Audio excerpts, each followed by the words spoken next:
Have you ever noticed that sometimes the truth is right in front of you, but you simply can't see it? As if there were an invisible fog between you and reality, a fog created by the mind itself. David Hawkins used to say that self-deception is not a mistake, it is a survival mechanism. And the most striking thing is that it operates precisely when you believe you are most aware. Today, we're going to explore how the mind distorts the obvious, how it creates small illusions that shape your emotions, your choices, and even the way you interpret the world. And more importantly, how to recognize these mechanisms before they trap you for years or decades. There is a moment in life, usually a quiet one, when we begin to doubt ourselves. It isn't paranoia and it isn't insecurity, it is perception. A perception that awakens after years of living on autopilot, reacting more than choosing, accumulating tensions that never had a name. Most people think they suffer because they don't know what to do. But, as Hawkins pointed out, the real obstacle is rarely in the unknown. It is in the obvious that we can't see, even when it's almost screaming. And this happens because the human mind creates a kind of annotated version of reality. You don't see what is happening. You see your interpretation of what is happening, and the difference between these two things can shape an entire life. The mind interprets, exaggerates, minimizes, selects, distorts, and the more sensitive you are, the deeper this distortion becomes, because sensitivity amplifies everything. The pains, the memories, the subtleties, the fears, the expectations, the meanings. This is why so many people spend decades believing they are perceiving everything, when in reality they are being led by internal narratives that were never questioned. The problem is not seeing too little, the problem is seeing too much, but from only one angle. And when you see only one part, the rest becomes shadow. And where there is shadow, the mind fills it with imagination, fear, or old stories. This is the fertile ground of self-deception. This is where the behavior Hawkins described as emotion-based perception is born. You don't see the fact. You see the emotional impact the fact produces. This mismatch creates tensions, inner conflict, and the sense of always losing something essential, but without being able to point out exactly what it is. In this first part, the central question is, why is it so difficult to recognize when the mind is sabotaging us? Because it is the mind itself that tries to make this recognition, and it cannot see itself from the inside. It tries to analyze its own noise, and that always goes wrong. If any relief is possible, and Hawkins insisted on this, it begins the moment you realize that you are not a hostage to your thoughts. You were simply trained to believe you were. The promise of this video is simple, yet profound, to show you how to recognize, in practice, the subtle signs that your mind is distorting the obvious, before that distortion becomes your truth. And this promise is not fulfilled with theory, but with awareness applied to everyday life, because self-deception does not reveal itself in major events. It appears in small scenes, almost ordinary, such as the message you interpret as rejection, even though nothing in it says that. The conversation in which you respond defensively without realizing that no one was attacking you. The habit of assuming intentions in others, and almost always assuming the worst. The tendency to see threat where there is only neutrality. The sudden certainty that something went wrong, even with no real evidence. The inclination to believe you knew what the other person was thinking. These small distortions are like micro fissures in perception. You only notice them when you're already tired of carrying a weight you can't even explain. Hawkins called this the confusion between sensation and reality. It's when you feel something so intensely that you begin to believe that this feeling is a fact. And the more sensitive you are, the more sophisticated these stories become. Simple example, You wake up with a slight restlessness. Nothing happened. It's just an emotional residue from yesterday or the day before. But the mind cannot tolerate, "I don't know." So it searches for something to explain this sensation. Did someone get upset with me yesterday? Is this a sign that my relationship is falling apart? Is that decision I made going to go wrong? Sensation becomes narrative. Narrative becomes belief. Belief becomes interpretation. And interpretation becomes the filter through which you perceive the rest of the day. But here is the liberating point.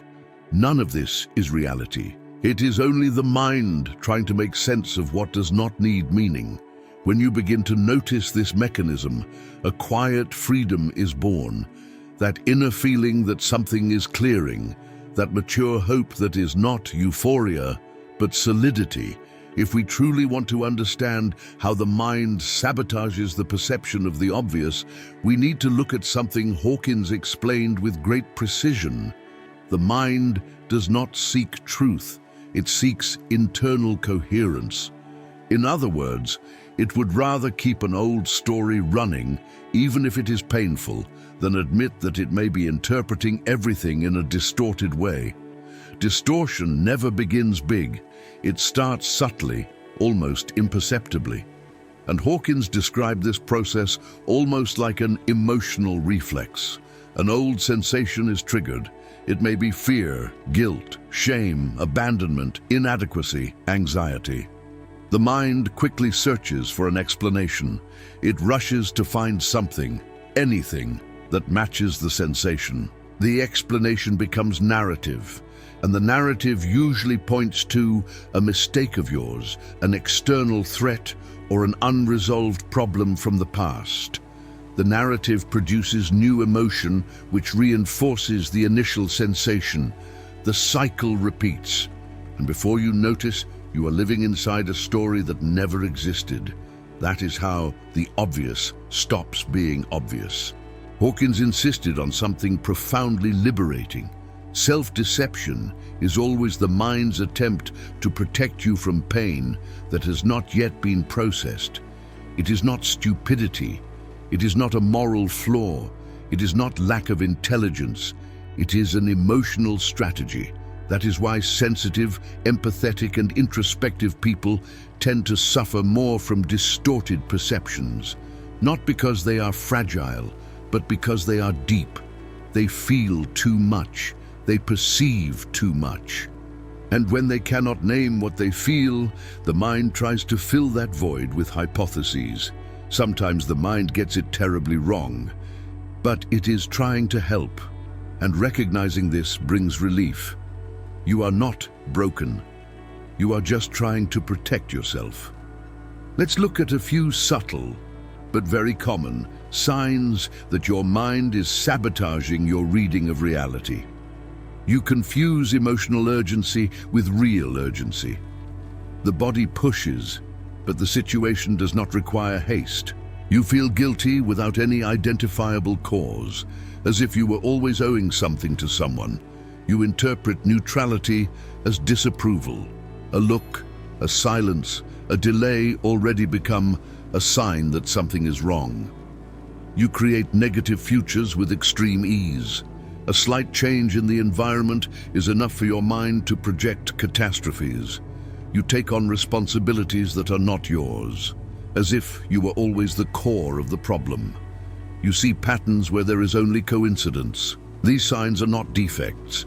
They are emotional memories trying to express themselves.